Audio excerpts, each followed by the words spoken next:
मोदी की गारंटी हमेशा के लिए रहेगी, जब तक मोदी जी हैं तब तक गारंटी रहेगी। मोदी जी की गारंटी तो हर साल 2 करोड़ युवाओं को रोजगार देने की भी थी। मोदी जी की गारंटी तो 100 दिन में काला धन लाने की भी थी। मोदी जी की गारंटी तो किसानों की आय 2022 तक दुगनी करने की भी थी। रिजेक्टेड सीएम है, 2 बार के मुख्यमंत्री, दूसरी टर्म कहाँ पूरी हुई? पार्टी का ही भरोसा जिस इंसान से टूट गया, जनता क्या भरोसा देगी? कि कितनी नीति और रीति से जो है प्रदेश भर में और देश भर में काम हुआ है। आपके पास सीबीआई भी है, ईडी भी। अगर खर्ची पर्ची से नौकरी लगे तो क्यों नहीं हमारे नेता जेल में है? फिर 97% जो मुकदमे ईडी ने किए हैं वो दूसरे आम बिजनेसमैन और लोगों पे किए, और 3% है पॉलिटिशियंस पे। झूठ बोले सुबह शाम, पकड़े जाओ तो जय श्री राम। इनसे कोई पूछे कि राम से समस्या क्या है। 2024 का चौधरी कौन? जी हाँ, इसी सवाल का जवाब लेने हम पहुंचे हैं कर्ण की नगरी करनाल में। जी हाँ, करनाल सियासी तौर पर भी अगर हम देखें तो बहुत ही घमासान यहाँ पर है। यहाँ पर जो कैंडिडेट्स हैं बहुत मजबूत, बहुत स्ट्रॉन्ग। जहाँ एक तरफ सीएम रह चुके मनोहर लाल, वहीं दूसरी ओर युवा चेहरा कांग्रेस की तरफ से दिव्यांशु बुद्धि राजा। देखना यही होगा कि कौन कितना मजबूत, कितना खास। थोड़ा सा पहले आगे बढ़ने से पहले इस सीट के बारे में, करनाल के बारे में, यहाँ के कैंडिडेट्स के बारे में थोड़ा सा जान लेते हैं। चुनावी माहौल है और जनता का चुनावी मूड जानने के लिए टेलीपोस्ट की टीम आ पहुंची है राजा कर्ण की नगरी करनाल। करनाल हॉट सीट बन गई है क्योंकि करनाल सीट से पूर्व सीएम मनोहर लाल चुनावी मैदान में। मनोहर लाल का मुकाबला कांग्रेस प्रत्याशी दिव्यांशु बुद्धि राजा से है, जहां जेजेपी ने देवेंद्र कादियान को चुनावी मैदान में उतारा है। वहीं एनसीपी शरद पवार गुट ने वीरेंद्र मराठा को चुनावी रण में उतारा है। ये मुकाबला काफी दिलचस्प है, लेकिन जनता किस पर भरोसा जताती है ये 4 जून को तय होगा।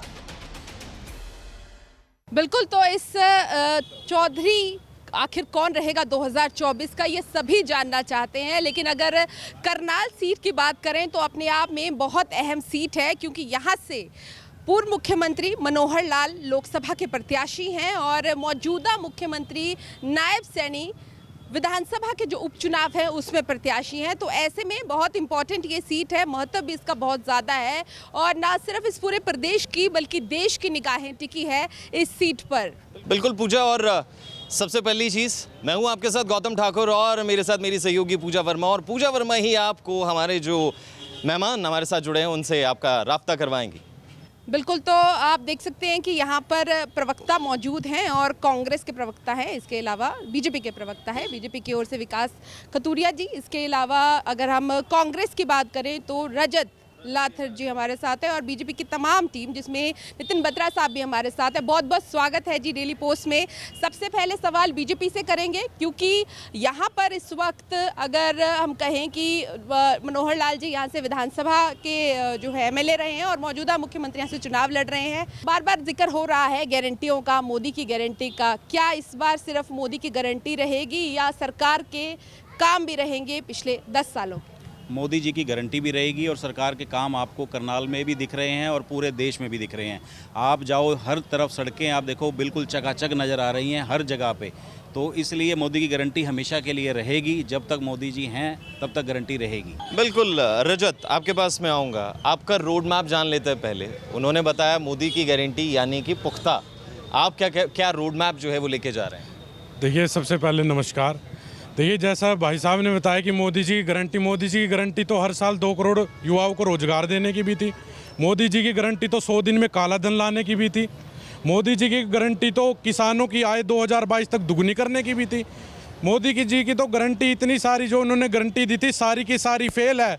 आज युवा इतना सड़कों पर तरस रहा है, किसानों को किस तरीके से लाठियों से इन्होंने किस तरीके से पीटा है, ये सब आज 5 साल इनका तो ये था, इन्होंने सोचा था कि आज हम मुख्यमंत्री बन गए हैं तो आज के बाद हमें जनता का कोई समर्थन चाहिए नहींगा। इनको ये नहीं पता था 5 साल बाद फिर वोट लेने के लिए जनता के बीच जाना पड़ेगा। चलिए ठीक है, मान लीजिए कि जनता के बीच में उन्हें जाना था। कैंडिडेट्स की भी अगर मैं बात करूं, जहां एक तरफ 2 बार के मुख्यमंत्री मनोहर लाल इसी मैदान से, इसी रण से हैं, कर्ण की भूमि से हैं, वहीं दिव्यांशु बुद्धि राजा जो कि कॉलेज में चुनाव ज़रूर लड़े हैं लेकिन सीधा ही उन्हें लोकसभा की सीट जो है वो टिकट जो है वो दे दी गई है। क्या लगता है, कंपटीशन टक्कर का है या फिर कोई कंपटीशन नहीं है? देखिए, 2 बार के मुख्यमंत्री, रिजेक्टेड सीएम है, ये 2 बार के मुख्यमंत्री, दूसरी टर्म कहाँ पूरी हुई? जिनको उनकी पार्टी का ही भरोसा जिस इंसान से टूट गया, जनता क्या भरोसा देगी कि उन्होंने 9.5 साल में माननीय मुख्यमंत्री जी को हटा दिया। ये कह रहे हैं कि मुख्यमंत्री पर भरोसा नहीं रहा। देखिए, ये बात कांग्रेस के वो कार्यकर्ता कर रहे हैं जो ऑलरेडी कांग्रेस 6 से 7 दड़ों में बटी हुई है। इनके अगर प्रदेश प्रभारी करनाल में आते हैं तो पीडब्ल्यूडी रेस्ट हाउस में सिर पुटव्वल वाली नौबत आ जाती है। ये इस चीज़ को देखिए, संगठन की समझ अभी कांग्रेस के कार्यकर्ताओं को है नहीं। केवल एक परिवार और एक व्यक्ति की जी हुजूरी को ये संगठन मानते हैं, परंतु ये संगठन नहीं है। देखिए, माननीय मनोहर लाल जी ने बिल्कुल समय नहीं लगाया, मुख्यमंत्री की कुर्सी छोड़ दी, ठीक है। उसके बाद संजय भाटिया जी ने समय नहीं लगाया, उनके लिए यहाँ से लोकसभा की सीट छोड़ दी। कहीं से थोड़ा धुआं उठता किसी मीडिया के बंधु ने देखा हो तो मुझे बताएं, परंतु इनके यहाँ पर पीडब्ल्यूडी में पूरे देश ने देखा कि किस प्रकार से सिर फुटव्वल के हालात हो जाते हैं। ये अपनी प्रभारी की तरफ, उसकी तरफ ये लोग दौड़ने लगते हैं। हाँ, दूसरी तरफ रिजेक्टेड और नॉन रिजेक्टेड की बात ये कर रहे थे। 2014 में माननीय मनोहर लाल जी ने यहाँ पे सरकार बनाई, ठीक है, और पब्लिक का जो रुझान था 2019 में उनके प्रति देखा, ठीक है। यदि 2 बार पब्लिक के जनादेश को ही रिजेक्टेड मानते हैं तो फिर इनको तय करना चाहिए कि इनकी पार्टी को 2 बार पार्टी ने, हरियाणा की जनता ने घर बिठाया, तो भला होगा तो ये स्वीकार करके घर बैठने का काम करें। इनका कहना है कि त्याग है, भाजपा में त्याग है। काउंटर लीजिए जी। देखिए जी, इनके तो भारतीय जुमलेबाज पार्टी की तो ये है, झूठ बोले सुबह शाम, पकड़े जाओ तो जय श्री राम। देखिए, मैं आंकड़े से बात करना चाहूँगा ताकि ज़्यादा आप लोगों के समझ में आए। देखिए, अग्निवीर की स्कीम लेके आए, हरियाणा से हर साल 5,500 बच्चे आर्मी में जाते थे। ये अग्निवीर की स्कीम लेके आए, सिर्फ 940 बच्चे जाते हैं, जिसमें से सिर्फ 210 पक्के होते हैं, बाकी सारे 4 साल में रिटायर होते हैं। ये तो 73 साल के बुजुर्गों के भी कहते हैं तीसरी बार मौका दो, और युवा को 4 साल में फिर रिटायर करके जनता के बीच कर रहे हैं, अब तुम रिटायर हो, अब तुम जाके दोबारा से बेरोजगारी की लाइन में लगो। फिर इन्होंने एसडीएम की पोस्ट निकाली, 80 पोस्ट निकाली एसडीएम की, 78 बच्चे बाहर के राज्यों के, 2 हमारे हरियाणा के। फिर इन्होंने निकाली एसडीओ इलेक्ट्रिकल की, 99 पोस्ट निकाली, 99 में से 22 हरियाणा के, 77 बाहर के। फिर इन्होंने निकाली टेक्निकल एजुकेशन में असिस्टेंट प्रोफेसर की, 156 में से 103 बच्चे बाहर के, बाकी हरियाणा। एक ये भी मेंशन कीजिए, क्या है आप इतना स्पेशल लेकर आए हैं हरियाणा शुगर मिल? हाँ जी, देखिए, शुगर मिल में जो इतनी बड़ी धांधलेबाजी, इतने ज़्यादा घोटाले हो रहे हैं, चाहे वो प्रमोशन को लेके हो, चाहे वो चीनी घोटाला हो, और फिर इन माननीय एक बात, राम की एक चीज़ आई थी, रघुकुल रीत सदा चली जाई, प्राण जाए प्रवचन ना जाए, ठीक है, ये इनकी कहावत थी। लेकिन इनको ये नहीं पता कि ये खट्टर साहब वादा करके आए थे कि हम सभी के सभी का एरियल वापस करेंगे। विकास जी सब जवाब दे देते हैं। विकास जी कह रहे हैं वादे बहुत से हुए, लेकिन वादे धरातल पर नहीं। और खर्ची की लेके आए हैं, आज भी देखो ये पर्ची लेके आए हैं और पर्ची देख के बोल रहे हैं। तो आप सबको पता है कि कितनी नीति और रीति से जो है प्रदेश भर में और देश भर में काम हुआ है, वो जनता जानती है, और जनता ही आने वाले समय में वो सब बताएगी कि कैसे कांग्रेसियों ने पर्ची चलाई, कैसे खर्ची चलाई और कैसे रिश्वत ली। बेसिकली क्या है, मैं ये समझ नहीं पा रहा हूँ कि 2 बार जय श्री राम करके उपवास करने के ये क्या प्रश्न इसमें इनके मन में चल रहा है। समस्या ये कि इनसे कोई पूछे कि इन्हें राम से समस्या क्या है ना। 370 का विरोध, ये कह रहे हैं कि 370 फिर से ले आएंगे। अरे भैया, देश चाहता है क्या लाना? समस्या है क्या राम से? समस्या, एक minute, let me conclude. Ram मंदिर के कार्यक्रम में इनके नेताओं को, इनकी पार्टी के बड़े नेताओं द्वारा कहा गया, इन्हीं के पूर्व प्रवक्ता ने, राष्ट्रीय प्रवक्ता ने ये सिद्ध किया, राष्ट्रीय प्रवक्ता ने ये अपने इस्तीफे में लिखा कि मुझे राम मंदिर के कार्यक्रम में जाने से रोका गया।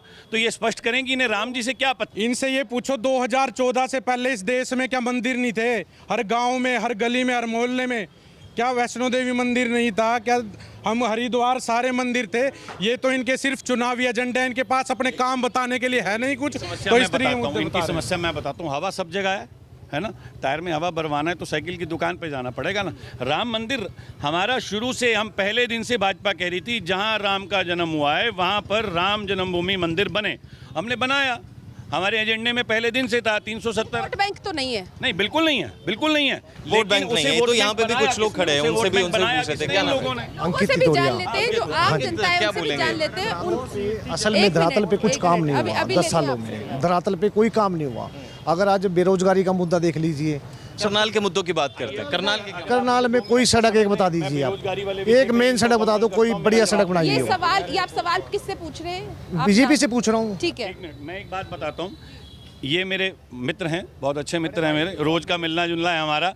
अगर 2 मिनट का समय लगाएं कि हुड्डा के शासनकाल में 18,000 कुछ नौकरियां दी गई थी 10 साल के शासनकाल में। श्वेत पत्र जारी करें, इनके नेता श्वेत पत्र जारी कर दें, मैं कल सारी बात को कर दूंगा। 1,28,000 नौकरियां दी गई हैं और अभी भी लगातार भर्ती प्रक्रिया चल रही है। इन्हीं के लोगों द्वारा केस डाले गए हैं, उनको केसों को क्लियर किया जा रहा है।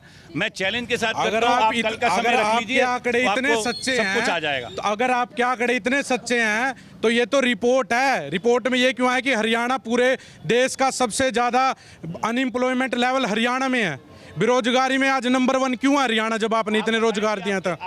आपके 10 साल अगर के शासनकाल आपके में पास सीबीआई भी है, ईडी भी, अगर आपके पास सीबीआई भी है, ईडी भी, अगर खर्ची पर्ची से नौकरी लगे तो क्यों नहीं हमारे नेता जेल में है फिर? बताएं कि भूपेंद्र हुड्डा ने अपने 10 साल के शासनकाल में कितनी नौकरी दी, मेरे मित्र ये बता दें, मैं अभी डिबेट से हार मान के चला जाऊंगा। सीबीआई ईडी का बहुत कहते हैं कि बीजेपी दबदबा करती है सीबीआई ईडी। जी जी, तो इन्हें, अच्छा ये बात है, इन्हें डर क्यों लगता है उससे? कुछ किया होगा, यदि ना कुछ किया होता तो डर ना होता शायद, है ना?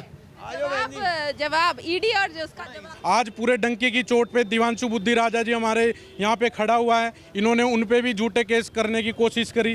ठीक है, तो यही आज आप सभी के समक्ष कहना चाहता हूँ। ये कहते हैं मैंने नौकरी दी, 14 लाख बच्चों ने डी ग्रुप की फार्म भरे सिर्फ 13,000 पोस्टों के लिए। ये बेरोजगारी का आलम है। हमारे करनाल में जाके देखिए, गाँव के गाँव खाली हो गए हैं, बच्चे बाहर जाने के लिए मजबूर हैं और ये कहते हैं इजराइल जाओ जहां युद्ध की कगार है। ये मान्य है, ये हमारे प्रदेश के हालात हैं, इनके पास रोजगार देने के लिए नहीं है। मैं इनसे बार बार एक ही बात पूछ रहा हूँ, 2 मिनट का समय ले, गूगल कर लें कि 10 साल के शासनकाल में भूपेंद्र हुड्डा ने हरियाणा में कितनी सरकारी नौकरी दी। पूजा, यदि- यहाँ पे यदि ये हमारे उसमें पास मुझे हमारे पास काउंटर एक कर शख्स पाएंगे, मैं हैं जो डिबेट एक को- सवाल पूछना चाहते हैं। आम ये जनता, शख्स है, आम सवाल, करनाल के लोग, करनाल के सवाल। हाँ, क्या नाम है? प्रवीण कुमार। प्रवीण, क्या करते हैं? मैं बैंक में हूँ, मैनेजर। क्या नौकरी? मैनेजर मैनेजर की हूँ नौकरी जी। करते हैं। क्या सवाल? मेरा सवाल ये है, जैसे जितनी भी रेड हैं वो बीजेपी पार्टी के अलावा सभी पार्टीज पे पड़ती है। बीजेपी के लोगों क्या नेता बिल्कुल वो करप्ट नहीं है, उन पे रेड क्यों नहीं पड़ती? सवाल बैंकर हैं, बैंक में काम करते हैं, मैनेजर के पद पर आसीन हैं, कहते हैं कि ऐसा क्यों है कि जो रेड है वो बाकी पार्टियों के यहाँ पड़ती है, बीजेपी के यहाँ नहीं पड़ती? पूजा जी जवाब लीजिए प्लीज। थोड़ा सा इसका एनालाइज करेंगे। जो भी व्यक्ति भ्रष्टाचार में पाया गया, लगातार उस पर जांच चल रही है, ऐसा कुछ नहीं है। परंतु एक बात बताओ, जब जिसने किया होगा उसी के घर जाएंगे ना, है ना? इतने साल सत्ता, इनके आरोप बहुत लगते हैं, कहते बीजेपी में जाओ और वॉशिंग मशीन, बीजेपी में जाओ और वॉशिंग मशीन चल पड़े। ठीक है ना? देखिए ये भाजपा राजनीतिक दल है, ठीक है, राजनीतिक हमारे जो एजेंडे हैं उनसे मिलकर के कोई भी साथ आना चाहता है तो चलते हैं। ठीक है, यदि इनके नेता आलू से सोना बनाने की हिम्मत रखते हैं तो थोड़ी वॉशिंग मशीन तो हमारे द्वारा भी चलाई जा सकती है। जी, मैं संध्या बजाज हूँ, एडवोकेट हूँ। मैं कहना चाहूँगी कि 97% जो मुकदमे ईडी ने किए हैं वो दूसरे आम बिजनेसमैन और लोगों पे किए, और 3% है पॉलिटिशियंस पे, जिनको आप कहते हैं कि इनसे ये बदले की कार्रवाई। ये बदले की कार्रवाई नहीं है, वो जिस तरीके से उन्होंने जो किया है उसी का भुगतान वो करते हैं। ऐसा कोई पार्टी का ऐसा या किसी का नहीं है कि ये वॉशिंग मशीन है। एक आरोप ये भी लगता है कि अगर बीजेपी आएगी तो रिजर्वेशन खत्म हो जाएगा, आरक्षण खत्म कर देगी। नहीं, बिल्कुल झूठा आरोप है, बिल्कुल निराधार है एकदम से। हर तरह से सहूलतें देने के लिए ओनली भारतीय जनता पार्टी हर वक्त तैयार है। नरेंद्र मोदी जी हैं जो पूरी सहूलतें आज के युवा को, महिला को और सभी आमजन को दे सकते हैं। मैं कांग्रेस से एक क्वांटल लेती हूँ, फिर आपके पास आती हूँ। अच्छा, एक रिजर्वेशन को लेकर भी जो आरोप लगता है, हालांकि मैं इन्होंने बताया कि वो निराधार है, ऐसा कुछ नहीं है, हम रिजर्वेशन खत्म नहीं कर रहे हैं। तो इस चीज़ को आप कैसे देखते हैं? यहाँ पर 36 बिरादरियाँ हैं और सभी आरक्षण मांगती हैं, और किस बेसिस पे आपको लगता है कि भाजपा खत्म? देखिए मैडम, इनके काले चिट्टे मैं बताता हूँ। इन्होंने 2 लाख जो कौशल रोजगार से 2 लाख जो पक्के बच्चे भर्ती होते थे ना, वो सारे के सारे कौशल रोजगार से कच्चे कर दिए। ना उसमें पेपर होते, ना उसमें रिजर्वेशन। ये क्या है? ये सरेआम धांधलीबाजी नहीं है तो क्या है? अपने एमएलए को और उनके बच्चों को लगाते हैं, ना उसमें पेपर है ना रिजर्वेशन है। कोई रिजर्वेशन है कौशल रोजगार में? कुछ भी नहीं है। भाजपा के शासनकाल में पर्ची देकर, बिना पर्ची के और बिना खर्ची के पेपर दे करके लगे हैं। मेरे मित्र से एक बार उस पर भी सवाल पूछिए। गीता बुक्कल जी ने बड़ी एतराज जताया था इस बात पर। मैम लगे हैं, बताइए। अच्छा एक बात बताइए, यदि अपने दम पर, योग्यता के दम पर किसी भी कोई भी बच्चा लगे, उसमें आरक्षण और वो कहाँ से आ गया? योग्यता की बात करिए, अमित शाह के बेटे में कौन सी योग्यता थी कि उनको BCCI का सेक्रेटरी बना दिया? ये बता दिए। मेरे मित्र तुरंत हरियाणा से भाग करके दिल्ली जाने वाले हैं, और मैं फिर से कह रहा हूँ कि इनसे एक बार पुनः पूछ लीजिए कि 10 साल के शासनकाल में हुड्डा ने कितनी नौकरी दी। इतनी लगाई। इधर ये कहना चाहता हूँ कि ये भाई साहब BCCI के अध्यक्ष की बात कर रहे हैं। BCCI का प्रेसिडेंट, क्या नाम है आपका? सत्यम शर्मा। क्या करते हैं? मेरी यहाँ शॉप है। आपकी शॉप है? हाँ जी।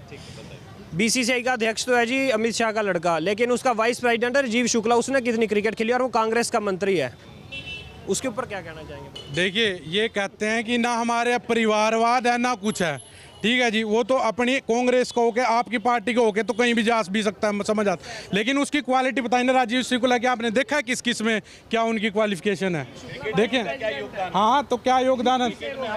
यूपी से वो हैं और सचिव हैं वो बरेली के। हाँ, और उनकी कोई ऐसी योग्यता नहीं है, वो सिर्फ एक पद मिला हुआ है। और सुनो आप, मेरी एक बात सुनो आप। जय शाह की मैं आपको देखिए जी, जय जय शाह उपलब्धि ये बताता कहते हूं हैं कि आपको। परिवारवाद के सबसे ज्यादा बोलने वाले हम दो, हमारे दो। एक तो ये आपके अमित शाह और एक मोदी, और ऊपर इनके अडानी और अंबानी।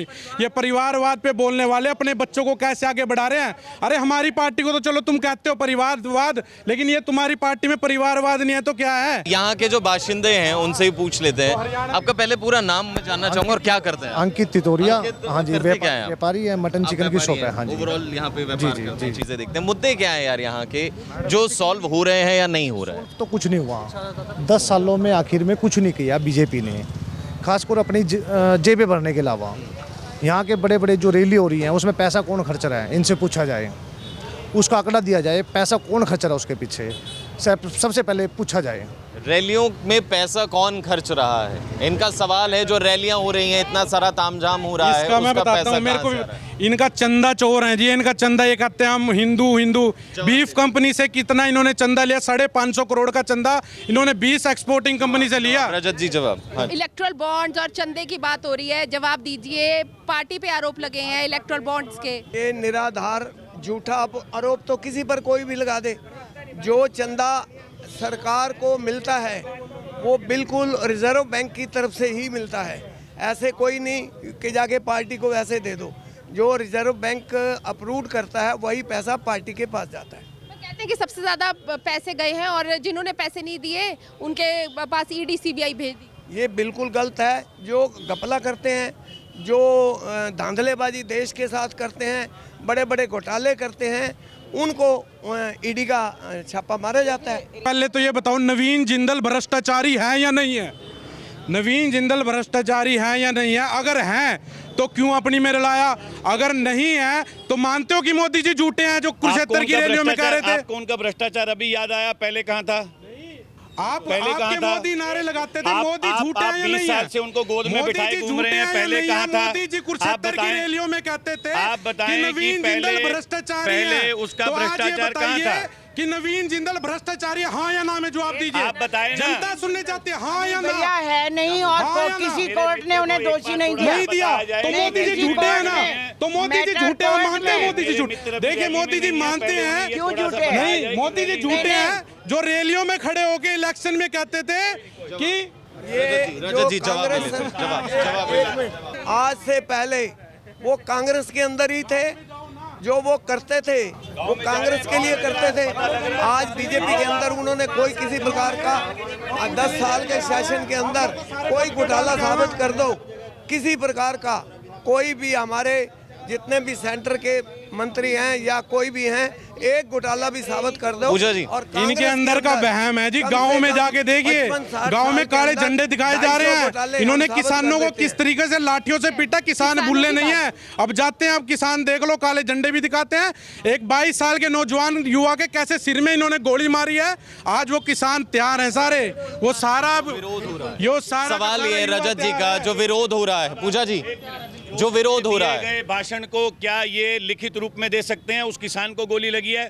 बकायदा किसानों की जांच में, बकायदा किसानों की जांच में स्पष्ट हुआ है कि उस किसान की मृत्यु गोली से नहीं हुई, खंबे पे चढ़ा क्या हुआ उसको था, गोली उस नहीं कारण से लगी? उसकी मृत्यु क्या हुई है। उसको गोली नहीं जांच में लगी? है। ये इनको- देखिए, मैं ये एक मिनट, भाजपा का यदि नाम, आपके पास भाजपा ब्रेक जुमलेबाज लेने का पार्टी, थोड़ा समय हो तो इन्हें थोड़ा पानी पिलाइए। झूठ ये बोलो रैली में सुबह नहीं शाम, खड़े हैं, ये इनके डिबेट अलावा में इन पर खड़े कुछ हुए नहीं हैं। है। ये बार बार पुनः एक चीज को चिल्ला चिल्ला करके बोलने का प्रयास, एक मिनट सुनिए, एक बात को चिल्ला चिल्ला कर बोलने का प्रयास कर रहे हैं। ये गाँव में कह रहे हैं, ये अपने प्रत्याशी के गांव के कार्यक्रम हो चुके और मेरे प्रत्याशी के हो चुके, मुझे दिखा दें, यहीं पे पता लग जाएगा। मैं तो बार बार इन्हें मौका दे रहा हूं। नहीं, मैं कह रहा हूं क्या हुड्डा के झंडे 10 दिखाए साल नहीं की गए? नौकरी क्या बता किसानों दें। ने आपको झंडे अपने दिखाए? प्रत्याशी क्या के किसानों ने कार्यक्रम- रोके नहीं? अच्छा देखिए, और आपका सुबह लंगोटिया से यार शाम- जेजेपी वाले, सुबह जेजेपी से वालों को शाम क्यों छोड़ कांग्रेसी दिया जी? मित्र जेजेपी वालों को क्यों छोड़ दिया? बारी चिल्लाते अरे रहते थे। जेजेपी वालों को क्यों अब छोड़ ये- दिया आज? अब ये आज कहां से जेजेपी का दिव्यांशु साथ बुद्धि क्यों राजा छोड़ा? को लेकर के आए? जेजेपी का साथ कितने क्यों वो छोड़ा? करनाल के हैं, रजत, कहां बोलने दीजिए। करनाल में घर है, ये स्पष्ट करें। छोड़ा, वो एक सीट मांग रहे थे और बीजेपी जाती थी, वो 10 की 10 लोकसभा सीटें लड़े और जीतेगी। कांग्रेस की करनाल से जमानत जब्त होएगी। पर अब तो वो सरकार गिराने में सहयोग कर रही है। कहां से मांग रहे थे? रोहतक से ऑर्डर क्यों लगता है? रोहतक से मुझे लगता है कि लोकल मुद्दों पे बात हो वो ज्यादा बेहतर है। की सवाल है? ਬਾ ਕਾਂਗਰਸ ਨੂੰ ਦਾਂਗੇ ਵੋਟ। ਕਿਸਾਨ ਆ, ਵੋਟਰਾਂ ਦੇ ਗੋਲੀਆਂ ਖਾਣੇ ਪਏ ਆ, ਖਾਣੇ ਪਏ ਆ ਤੇ ਰੱਤਕ ਆਏ ਨੇ ਉੱਥੇ, ਰੱਤਕ ਭਜਾਣੇ ਕਾਲੇ ਝੰਡਿਆਂ 'ਚ। ਬਾਈ ਕਾਂਗਰਸ ਨਹੀਂ ਪਾਣਗੇ, ਕੀਤਾ ਕੁਛ ਨਹੀਂ, ਗੋਲੀਆਂ ਖਾਧੀਆਂ ਨੇ ਕਿਸਾਨਾਂ ਨੇ, ਹੋਰ ਕੁਛ ਨਹੀਂ ਕੀਤਾ। ਉਹ ਕਹਿੰਦਾ ਕਿ ਗੋਲੀ ਤੇ ਤੈਨੂੰ ਕਾ ਡੈਥ ਨਹੀਂ ਹੋਈ, ਬੰਦੇ ਦੀ ਖੰਭੇ ਤੇ ਚੜ ਕੇ ਡੈਥ ਹੋਈ ਏ। ਵੀਡੀਓ ਖਾਈ ਏ, ਵੀਡੀਓ ਵੇਖੀ ਵੀ ਏ। तो मुद्दों की बात करते हैं रजत जी। यहाँ के धरातल के हम कर्ण की नगरी में हैं, तो कर्ण की नगरी के क्या मुद्दे हैं? इन्होंने कहा था स्मार्ट सिटी बनाएंगे, स्मार्ट सिटी कहाँ का स्मार्ट सिटी बनाया इन्होंने? कहाँ गया वो सारा पैसा?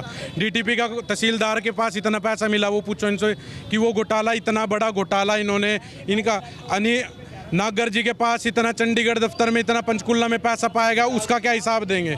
ये सारे विकास जी, स्मार्ट सिटी का एक बड़ा मुद्दा जो है वो रजत जी ने उठाया है। देखो, स्मार्ट सिटी का जो भी प्रोजेक्ट था, जो सैंक्शन हुआ है, उसके तहत करनाल में जितने भी विकास कार्य हुए हैं उसकी मैं तो मित्रों को कहता हूँ, आप पूरी डीसी साहब से लिस्ट ले लो, पूरी लिस्ट बताएंगे कि किस पे क्या कार्य हुए हैं। आप कल्पना चावला मेडिकल कॉलेज देख लो, या कोई सड़कें देख लो, या दूसरे जो कार्य हुए हैं, या अभी यूनिवर्सिटी बन रही है कल्पना चावला मेडिकल यूनिवर्सिटी, वो यूँ नहीं बन रही है। 2014 से पहले कहाँ थी, कहाँ मेडिकल कॉलेज था और क्यों नहीं बना? हुड्डा साहब ने कई बारी कोशिश की वे बन जाए, फिर क्यों नहीं बना? और मेडिकल कॉलेज को तो वो शिफ्ट करके कहीं और लेके जा रहे थे, एयरपोर्ट को भी वो शिफ्ट करके कहीं और लेके जा रहे थे। तो हर बार जो है ये मुद्दा उठाते हैं परिवारवाद का। मैं भाई साहब से, अभी भाई साहब ने कहा कि परिवारवाद तो इनमें है कि एक सोनिया गांधी के ऊपर ही सारे घूम रहे हैं, जबकि यहाँ एक छोटा सा कार्यकर्ता को मुख्यमंत्री बना दिया जाता है, छोटे से कार्यकर्ता को हरियाणा की बात बना दिया जाता है। कुलदीप बिश्नोई देखो, अब हमारे परिवार में वो शामिल हुए हैं, उससे पहले तो वो इन्हीं के परिवार में थे। ये पूछे उनसे, ये पूछे उनसे चौटाला क्या है? रणजीत चौटाला का है? आप अपने परिवार से पूछिए, आप अपने परिवार से पूछिए इस चीज को। इनका काम ये है, पहले तो वो बहुत अच्छे लगते थे, अब वो क्यों अच्छे नहीं लगते हैं? पहले आप वो उनसे पूछिए। नहीं, कुलदीप बिश्नोई का बताओ।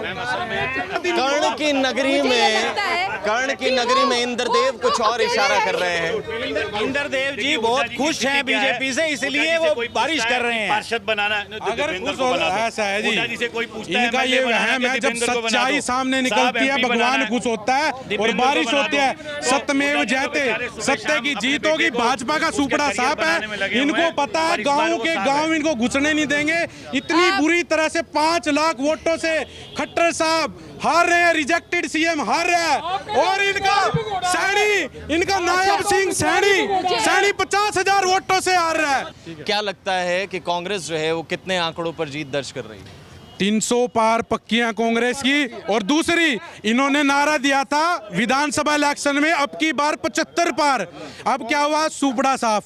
हम लोग 400 पार के नारे को लेकर जनता के बीच में गए हैं, और ये 400 पार के नारे को काउंटर वो लोग कर रहे हैं जो कि 200 की सीट पे लड़ नहीं रहे हैं। इनके प्रमुख नेता सोनिया गांधी, राहुल गांधी, प्रियंका गांधी खुद आप कैंडिडेट के लिए वोट करने वाले हैं। बहुत शुक्रिया, बहुत शुक्रिया। हमारे साथ थे बीजेपी और कांग्रेस के प्रवक्ता, बिल्कुल पूछा, इंद्रदेव भी जो है वो कहीं ना कहीं खुश नजर आ रहे हैं यहाँ पर, और बारिश हो रही है। सो हमारे साथ रजत कांग्रेस पार्टी से प्रवक्ता और विकास बीजेपी पार्टी से प्रवक्ता हमारे साथ जुड़े हुए थे। फिर आप सभी का बहुत बहुत शुक्रिया हमारे साथ जुड़ने के लिए। तो एक बार फिर आपसे मुलाकात होगी और जो ढूंढेंगे कि आखिर 2024 का रण कौन है। फिलहाल के लिए मुझे और पूजा को दीजिए इजाजत, और देखते रहिए डेली पोस्ट पंजाब हरियाणा हिमाचल।